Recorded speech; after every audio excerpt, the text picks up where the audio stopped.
Hey everybody, welcome back to another episode. I know this is probably coming out a few days late. Ministry has been quite taxing recently, and so this had to take the back burner. But here we are for another episode of the Practical Dad. Thanks for tuning in today. Let's jump into it today. I want to share with you something that I found really helpful as a parent to try to process. I'm still processing this as a father, and it comes from this book called Shepherding a Child's Heart by Ted Tripp. This is the older version. I think there's a new updated version. This was actually written in 1995, if I remember rightly. I was like, that's a long time ago. But the truths are solid. I don't agree with everything. It's a book, but there are so much helpful, how would I put that?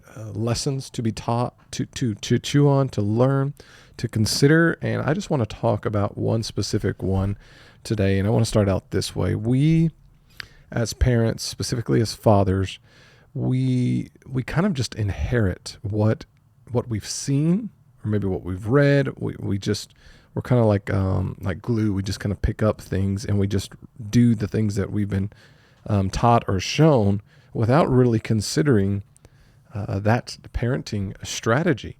So maybe it was your dad or your mom or your grandparents, maybe it's just your friends, you went over to their house, all sorts of things. Maybe you read in a book, maybe you saw it online, maybe you watched Oprah, I don't know, back in the day, things like that.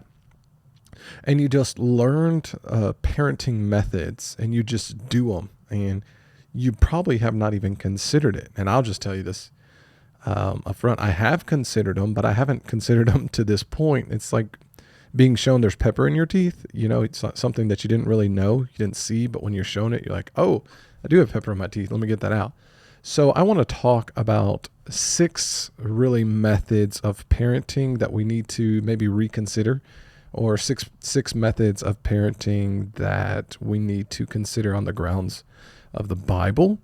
And Ted Tripp brings these up, and I want to share those so that we can consider what it looks like to be a father and whether we should be doing these things or not. So he has 6 of them. He doesn't number them like I did, but I do. And in the first one, he titles, I didn't turn out so bad. You ever heard that? I didn't turn out so bad.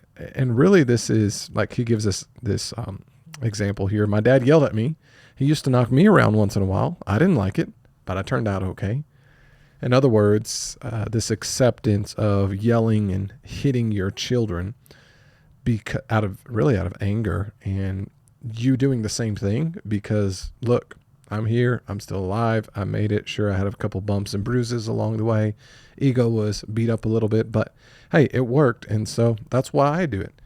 Well, we need to consider that, right? Is that actually biblical? I think Ted, Mr. Tripp, I don't know. He might be Dr. Tripp, actually. But Mr. Tripp here, he brings out something later on in the book that's important. It's really early on in the book. And he's talking about how we're not trying to, our primary role isn't to affect the external things of our children, but the internal thing, which is the heart. So we need to be addressing the heart. That's really why the book is called Shepherding a Child's Heart, that we're trying to get to the root issue of why our children do what they do, that we're not simply trying to change their behavior. We'll talk about that here in just a second, but we're trying to change their attitudes. We're trying to influence their attitude. We're trying to educate them and help them to learn about Christ. And so this first method of I didn't turn out so bad, and this approach to just hitting and yelling, screaming at the top of your lungs, that this is an unacceptable method because you're not really shepherding a child's heart. You're just changing in other words, they're fearful of you. And so they try to obey, at least externally, because they're fearful of you, but you've actually not even changed their heart.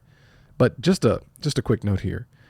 This is abusive, and it's not okay. You can't do these sorts of things. It's unacceptable. Just from a standpoint of protecting the physical child, but even more so, as we see with the word, that we have to address their hearts, and we don't want our children to obey us just because they're scared of us. And so, anyways, there's unbiblical method number one of just I didn't turn out so bad, which is really yelling and screaming and hitting your kid and beating them. And really, I got a sad story. I just watched this partial documentary today, actually, and it just popped up. And it's weird how that happens, right? But it was of really a pastor guy. I wouldn't call him a pastor, but that's his role right now. And his children have come out, four out of them. There's a lot of them, but four have come out and have claimed that he had beat them when he was young, and not like, I mean, they took cords. So look, here's a cord right here. I don't know if you can see this, but this is a smaller cord. They're talking about a bigger cord, and that he would wrap it around a couple of times and just beat them and beat them and beat them with this. That's that method, basically. And say, look, and an adult coming and saying, well, you know what? I survived. I made it, and I can continue on. This is not loving your children. This is just abusive. This is egomania, I guess. I don't know.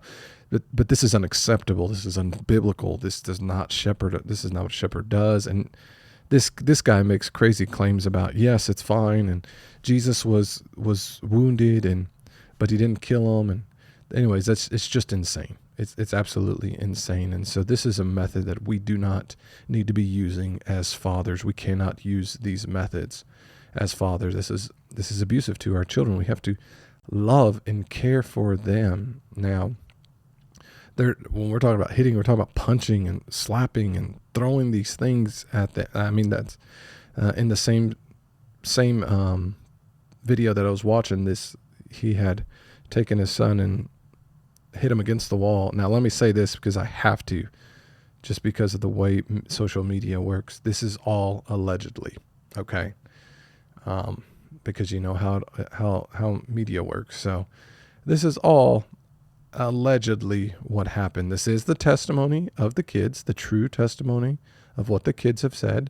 The father, he denies it, but at the same time, he doesn't deny it. He comes out and preaches that, this is, he doesn't flat out say the things, but he says like beating them in that sense is still biblical.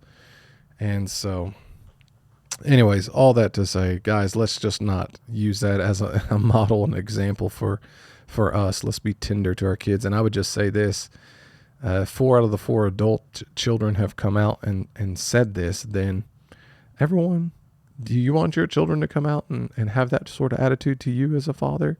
You say, well, anyways, if you're that person, I'm sorry, this just isn't the channel for you. You can move on to other channels, but that's crazy that you would do that, but we cannot be doing that. So number one, no yelling, no hitting, as far as I didn't turn out so bad. So we got to consider that. Consider your methods of how you parent your child and whether they are biblical or not. We're going to get to a few more in a minute, but I found just reading this was like, these other points was finding out, man, I got to consider how I parent and how I sometimes don't shepherd the heart, but sometimes I just think about, hey, that's not okay. So you can't be doing that. And I has to be constantly about that child's heart and drawing them to Christ and drawing them to what the Lord says and trying to influence them as best as you can.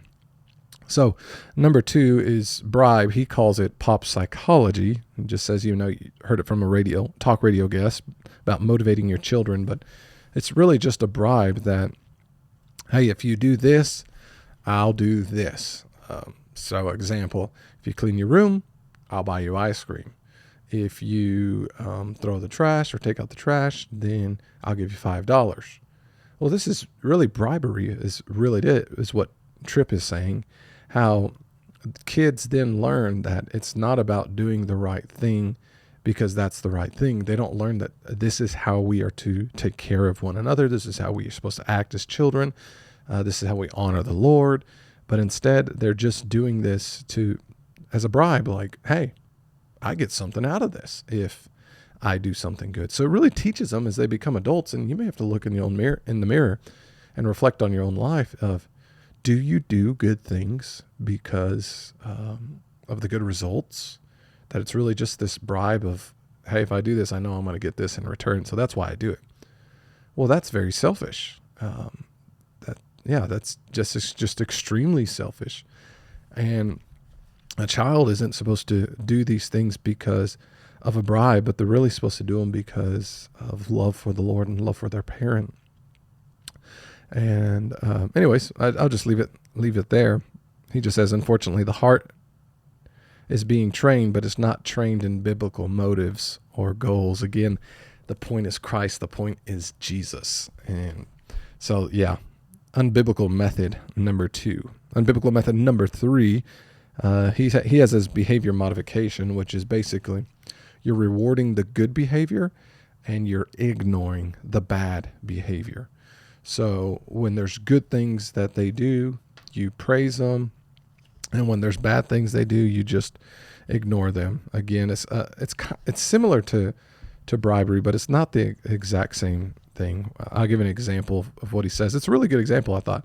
If the child brushed her teeth, helped with the dishes, cleaned her room, set the table, or did anything commendable, her name went into a jar.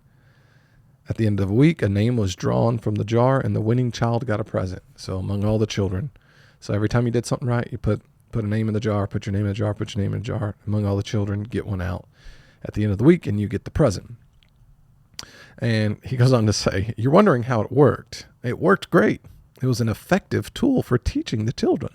It taught them to be selfish. It taught them to do things for improper motives. It taught them how to earn parental approbation, and therefore a name in the jar. They quickly learned what would get their name in the jar and how to maximize the number of times for a minimum amount of effort. They became manipulators of the system.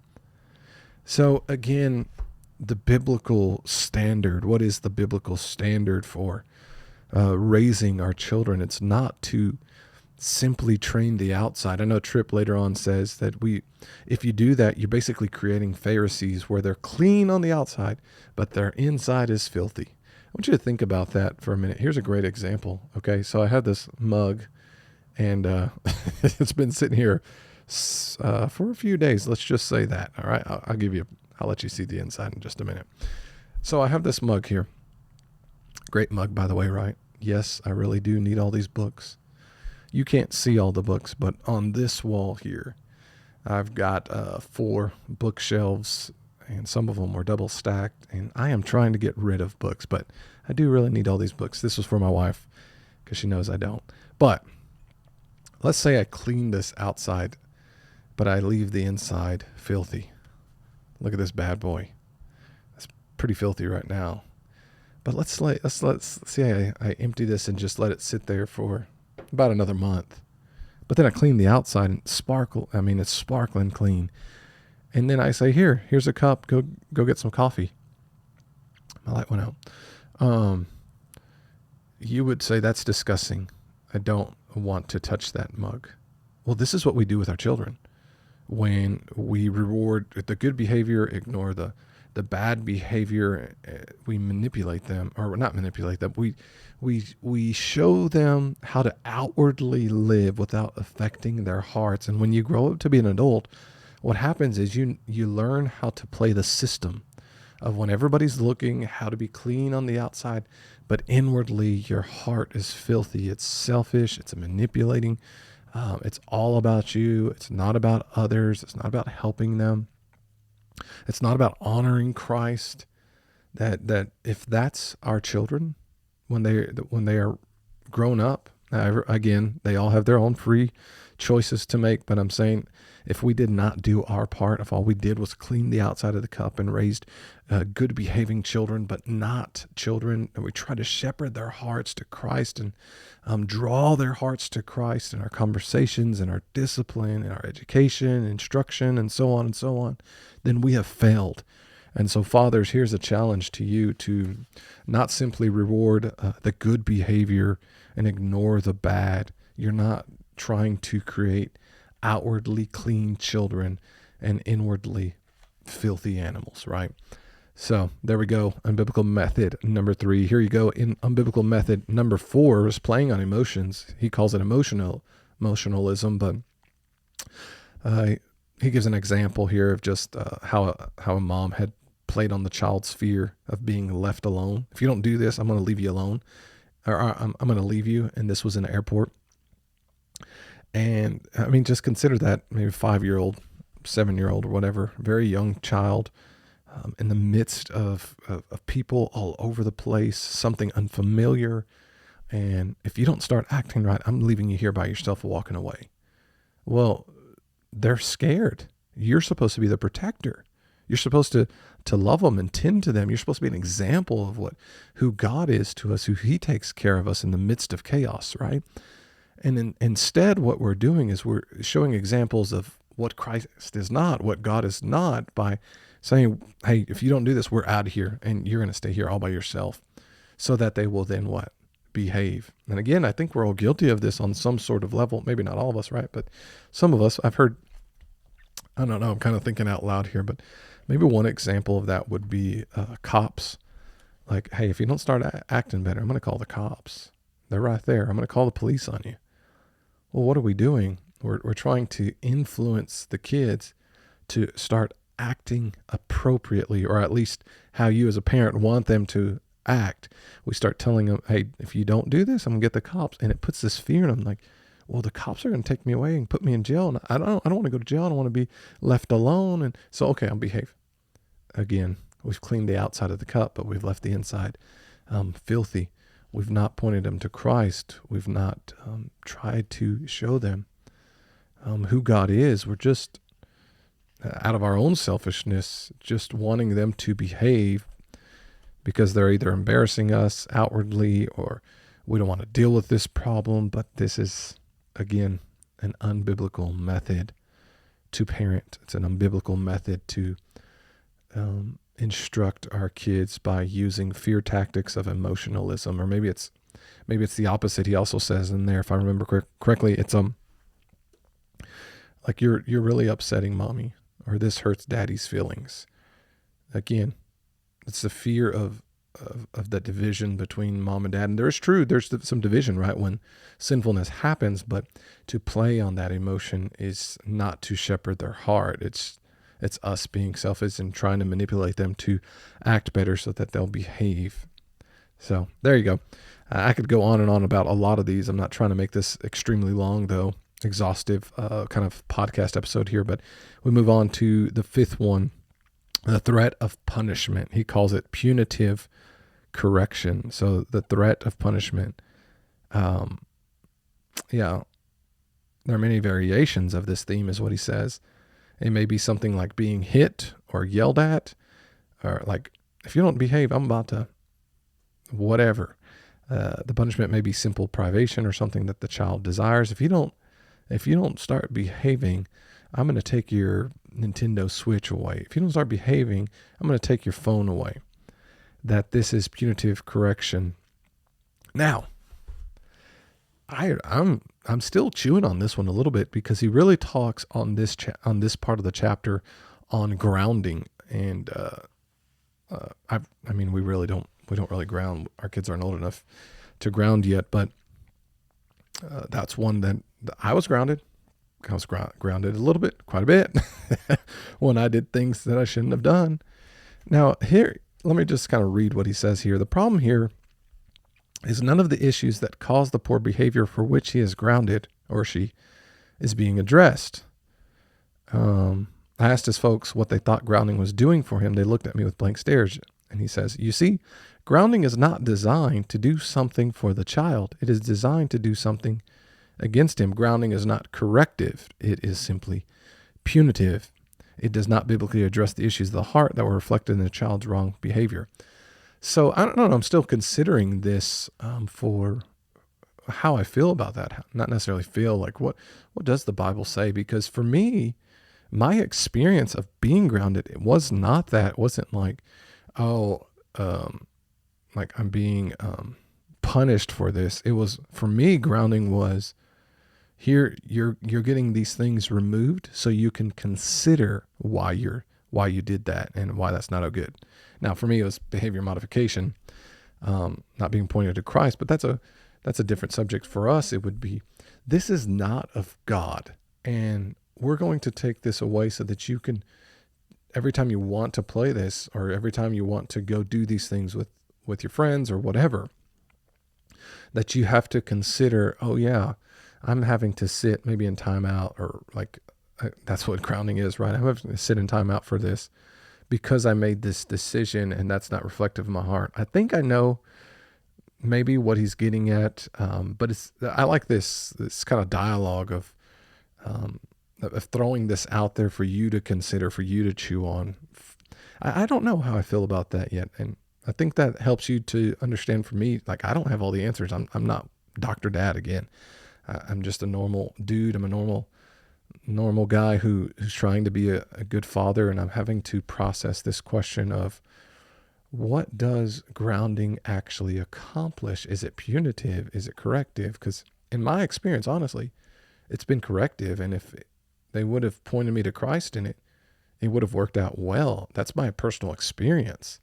And I'm listening to what he's saying. I'm going, well, I mean, I get what you're saying. So I don't know. That one's number 5. And I would just say there, it's there for you to consider. Maybe it is, maybe it's not, but I'm going to continue to chew on that one a little bit longer. Now I have a wife. I have a wonderful wife. I love my wife, and she's wise. She's smart.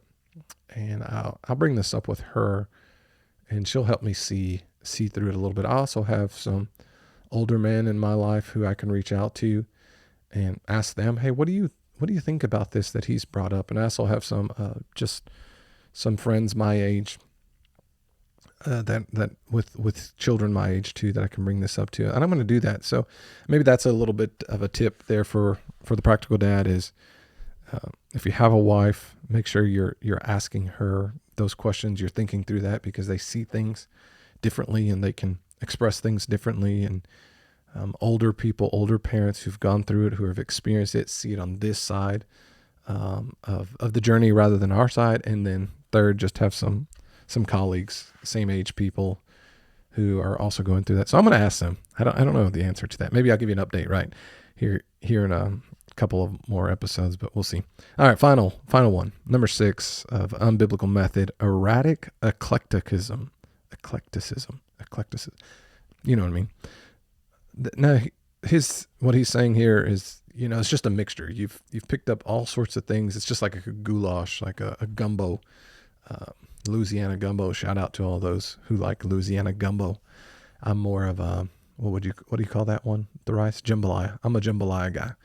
The gumbo, I'm not a big shrimp, fishy kind of soup guy, but some mean jambalayas, that's what I'm talking about. All right, got a little distracted there. Here we go. But that's how your parenting is, your fathering. It's like a little bit of that, a little bit of that, a little bit of this. You're very inconsistent, and the child picks up on that. That, man, I don't even know what to expect from my father or from my parent. It leads them with confusion rather than feeling cared for and knowing the truth of what is right, what is wrong. And so I do want to read this. This was important. He says in his portion of evaluating unbiblical methods, he goes, they lead to superficial parenting rather than shepherding the hearts of our children. They only address behavior, hence they miss the point of biblical discipline. And that's when we're correcting our children, we're not trying to correct them to societal terms. We're not trying to correct them just to be good society members, good kids in school, good adults, or whatever the case may be. Ultimately, what we are trying to do, because we love Christ, is point them to God, point their heart to God, help them to see their own heart. Help them, because they're growing and maturing, to ask them questions and to use words to help them see their own heart, their own affections, their own emotions towards God, to help them think through the process of how this affects others, how this is perceived by others, why these choices are good, why these choices are bad, the consequences of these sorts of things. Obviously, the main point there is all pointed to Christ. So he goes on to say, biblical discipline addresses behavior through addressing the heart. Remember, the heart determines behavior. If you address the heart biblically, the behavior will be impacted. And that's what he says early on again, that it's the heart. Like behaviors are expressions of the heart. And let me read this to you. He says this on page 73. Thought this was helpful. God's word must inform not only our goals, but also our methods.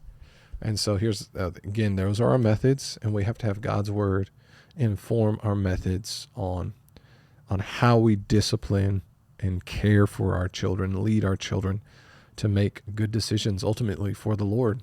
Now, again, we can't change their hearts. We can influence and educate and try to lead by example.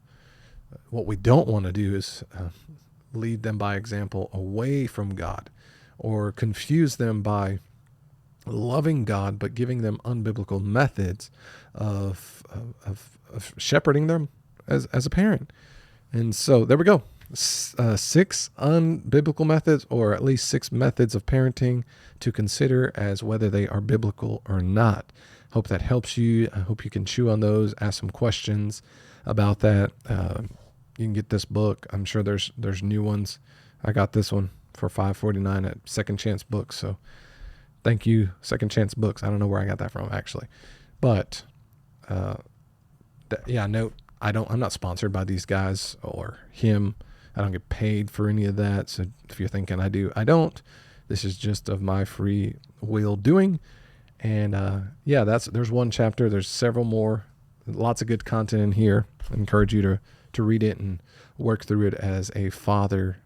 And so thanks for tuning in to today's episode. We'll see y'all soon, Lord willing.